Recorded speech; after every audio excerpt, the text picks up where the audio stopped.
Menikahi Hot Om. Bab 290. 1. Ruang tamu. Eyang. Eyang. Nina berlari-larian menuju kakek dan neneknya berada. Haris Anggun, Indah, Anton, Anggi dan yang lain ada di sana. Apa, sayang? Kenapa lari-larian gitu? Mama Indah yang langsung menyerbu berlutut menyambut sang cucu. Tidak lama kemudian, di belakang Nina, ada Niko yang menyusulnya. Anak laki-laki itu sampai terengah-engah dengan napas yang tidak beraturan. Nin, jangan. Nggak boleh. Kamu nggak boleh bocor, dosa. Tangan Niko langsung mengangkat jari telunjuknya dan menempelkannya ke bibir. Set. Ih, nggak, dong, mas. Kalau nggak kita kasih tahu sama Eyang kita ikutan dosa tahu. Kan perempuan sama laki-laki yang belum menikah nggak boleh ada dalam satu kamar. Niko langsung menghentakkan kakinya. Ia langsung menggaruk kepalanya yang tidak gatal. Langsung memperhatikan ekspresi para orang tua yang menatap mereka keheranan. Loh, apa ini, sayang? Kalian ini lagi ngomongin siapa? Iya, kalian ngomongin siapa, nak? Indah dan Anggun langsung memberondong Nina dan Niko dengan berbagai pertanyaan. Tapi melihat bagaimana ekspresi orang-orang dewasa itu berubah serius membuat Nina menutup mulutnya rapat-rapat. Nyalinya langsung ciut. Gadis kecil itu tidak tahu tindakannya ini benar atau tidak. Nina, tadi kamu mau bilang apa, nak? Tanya Mama Indah. Ayo ngomong aja. Eyang penasaran nih. Niko memberikan kode dengan gelengan kepala. Ayo, bilang aja, Nin. Nggak apa-apa, jangan takut. Nanti kalau Mas Niko usil biar Mami Anggi yang gigit pipinya. Anggi ikut penasaran. Semua orang jadi ikut penasaran. Nina dengan pikiran polosnya pun tidak berpikir lebih banyak lagi karena mendapatkan banyak dukungan. 2. Pada akhirnya ia pun mengatakan apa yang ia lihat tadi bersama Niko. Papi Aksa sama Aunty Laivia di kamar gelap-gelapan Eyang, ucap Nina lurus. Cium-cium bibir. Terus, pas tadi kami kesini mereka udah pindah ke kasur. Nina merinding pas Aunty Laivia kayaknya kesakitan, soalnya suaranya kayak gitu, Eyang. Seketika, mata semua orang yang ada di dalam sana membelalak. Saling berpandangan. Di mana Nina lihat Papi Aksa sama Aunty Laivia kayak begitu. Kamar tamu. Seketika, langkah-langkah kaki itu buru-buru menyerbu ke lantai 2. 3. Aksa Bimawardana, saya nikahkan engkau dengan anak perempuanku Laivia Arinka Putri binti Anton Mahendra dengan mas kawinnya seperangkat alat sholat dan uang $200 juta dibayar tunai. Saya terima nikah dan kawinnya Laivia Arinka Putri binti Anton Mahendra dengan mas kawinnya tersebut tunai. Sah para saksi. Sah. Sah. Sah. Ikrar sumpah pernikahan yang sudah Aksa ucapkan itu menjadi penanda bahwa ia telah resmi menikahi Laivia secara resmi. Disaksikan oleh kedua orang tua Laivia, Anton dan Anggi, juga kedua orang tua Aksa, Mama Indah dan serta para saksi lainnya, lelaki itu telah mengambil alih tanggung jawab orang tua Laivia sebagai seorang suami. Tapi sesuai perjanjian, Aksa tidak bisa mengklaim Laivia sebagai istrinya sampai gadis itu menyelesaikan studinya beberapa bulan lagi. Lelaki itu tidak boleh mengatakan yang sejujurnya pada Laivia jika ia telah menikahi perempuan itu. Saya pasrahkan Laivia pada kamu, Aksa. Tapi kamu harus berjanji untuk selalu mengayominya dan melindunginya apapun yang terjadi. Anton memberikan serangkaian nasihatnya. Tentu saja ia melakukan hal itu walau ia sangat percaya terhadap Aksa. Ia hanya ingin mengukuhkannya. Jika kamu bosan, atau tidak ada kecocokan lagi dengannya, tolong kembalikan pada saya. Kamu tahu, kan bagaimana Laivia? Jangan pernah menyakiti fisik dan hatinya.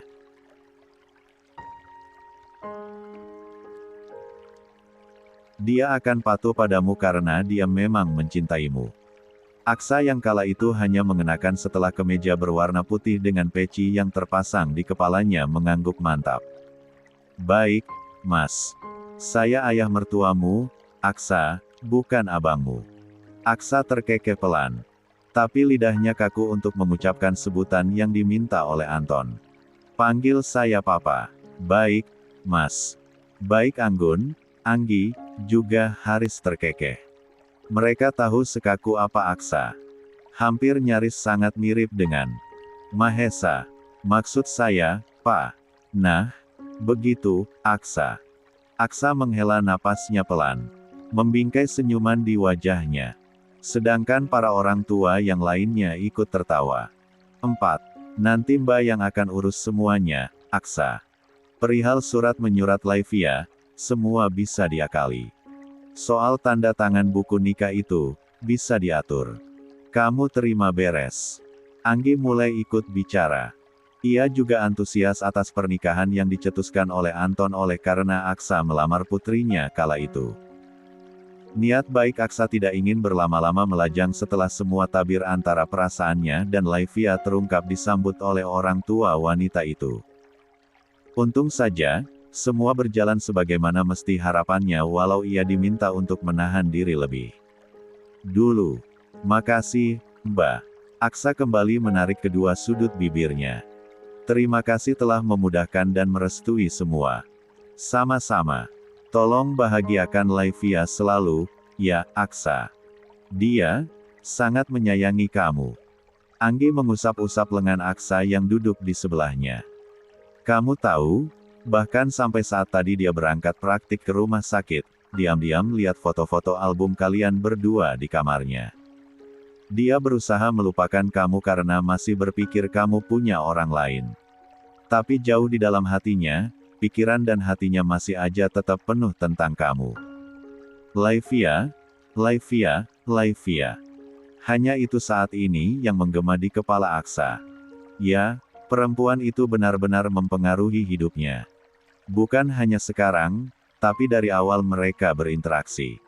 Demi apapun Aksa ingin menghampiri wanita yang sudah ia nikahi itu. Ia ingin segera memeluknya dan menumpahkan segenap kasih sayangnya. Tapi sekali lagi ia harus menahannya. Setelah ini ia dan Anton bahkan harus bertolak ke luar negeri untuk urusan bisnis mereka. Nah, Aksa. Jangan sampai kamu kelepasan, ya. Mertua kamu sudah bersedia memberikan putri mereka untuk kamu, dan kamu, gilirannya untuk jaga amanah. Jangan sampai apa-apain Laivia dulu sampai Laivia wisuda. Kini Anggun yang ikut bersuara. Bagaimanapun ia ikut bahagia akan pernikahan putranya yang walau hanya digelar sederhana di rumah mereka. Iya, kalau kamu sampai tidak bisa menahan diri, Aksa, saya akan menghukum kamu. Anton kini kembali memperingati. Ia berkali-kali memberikan pesan itu karena memiliki tujuan sendiri. Iya, Mas. Anton menggeleng mendengar jawaban Aksa. Masih Mas. Hanya tersenyum tipis. Aksa sungguh sulit melakukannya. Tolong maklumi, Mas. Tolong biarkan saya terbiasa dulu. Well, terserah kamu. Dipanggil Mas saya malah berasa muda. Bisa nambah istri satu lagi. Mas. Anggi langsung mendelik kesal. Tangannya terulur untuk mencubit perut suaminya. Udah mau punya cucu juga. Cucu. 5. Iya, dong. Paling bentar lagi Aksa sama Laivia juga bakal kasih kita cucu. Belum boleh.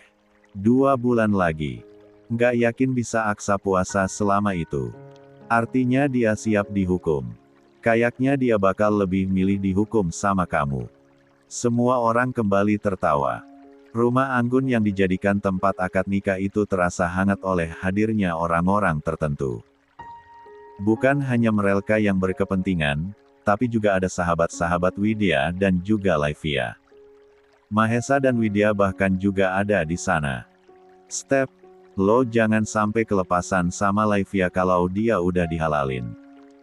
Lo kan yang paling ceroboh di antara kita-kita. Yaelah, aman. Kalau untuk urusan yang begini-begini, gue juga nggak bakalan bocor kali. Ya kali aja, kan.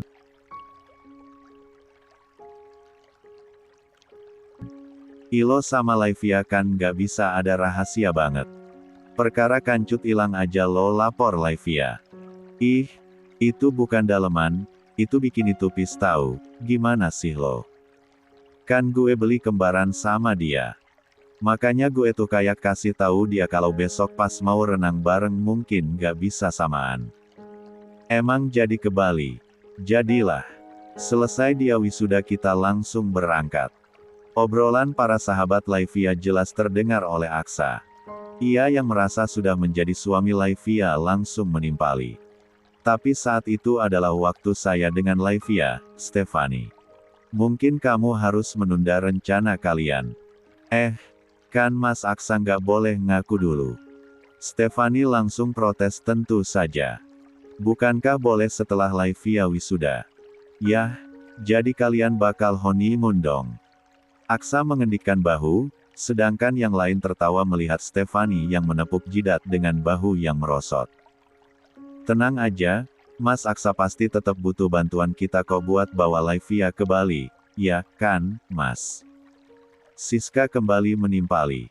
Kak, lega banget ya, Mas, lihat Mas Aksa akhirnya nikahin Laivia. Mahesa yang sedang mengganti popok salah satu bayinya tersenyum. Ya, gemas melihat respon sang suami, Widya langsung memeluk lelaki tinggi kokoh itu dari belakang. Gemes banget, sih. Cuma gitu doang responnya. Mahesa yang selesai memakaikan popok anaknya berbalik dan langsung mengecup kening istrinya. Harus gimana? 6. Ngomongnya yang banyak, Mas. Respon Mas itu terlalu sedikit. Nggak bisa kalau itu tentang orang lain. Bisa kalau itu tentang kita. Bibir Widya mencebik, dan Mahesa langsung mengecupnya. Mas nggak bosen cium terus? Nggak. Mahesa lantas mengecupi wajah istrinya. Menumpahkan seluruh kasih sayangnya untuk wanita yang sudah memberikan 5 anak untuknya itu. Tahu istrinya tidak puas dengan jawabannya, ia pun menambahkan kalimat, semoga mereka bahagia seperti kita, Bun. Semoga Aksa dan Laivia juga dikasih banyak anak. Mas hahaha. Nggak ada kalimat lain. Mahesa akhirnya mengendikkan bahu, mengangkat bokong Widya dalam sekali sentakan dan menggendongnya ala koala. Nggak ada. Mas. Mau kemana? Husband time, honey. Mas, jangan. Pinggir-pinggirnya aja, sayang. Ya ampun, nggak boleh. Aku masih nifas. Kak. 2 orang yang masih berpagut dalam cahaya temaram itu bagai tenggelam ke dasar perasaan yang tidak bisa diselamatkan. Laivia benar-benar tenggelam dalam godaan Aksa. Ia lupa bahwa tindakan mereka seharusnya tidak sejauh ini. Aksa, lelaki itu bahkan akan memiliki anak. Lalu kenapa ia memperlakukannya seperti ini? Seolah diseret oleh kesadaran, Laivia langsung menarik wajahnya menjauh dari Aksa. Kakakmu apa-apaan, Mas? Aksa menggeram. Tangannya menekan daging-daging di sekitar pinggang ramping Laivia. Laivia langsung duduk ketika gelombang itu semakin menekannya. Ia langsung menyadari semua kebodohannya. Buru-buru tubuhnya akan turun dari tempat tidur, namun lengannya kembali disentak oleh tangan-tangan besar Aksa dengan lelaki itu yang langsung menindih di atasnya. Jangan kemana-mana, Laivia. Jantung Laivia berdebar-debar tidak karuan. Matanya bergerak-gerak gelisah ketika mata tajam Aksa memakunya. Kakakmu gila, Mas. Ini nggak boleh. Kamu nggak boleh seperti ini. Tindakan kamu terlalu jauh. Tidak ada yang bisa melarang. 7. Kepala Laivia menggeleng, kemarahan mulai berkumpul di dadanya.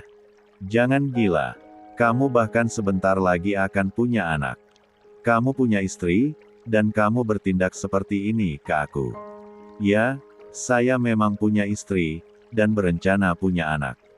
Jantung Laivia seperti ditikam benda tajam, ia berusaha mendorong Aksa walau itu adalah pekerjaan yang sia-sia. Nggak waras. Awas kamu, Mas. Saya nggak waras karena istri saya terus saja mengusir saya. Laivia. Laivia menelan ludahnya susah payah.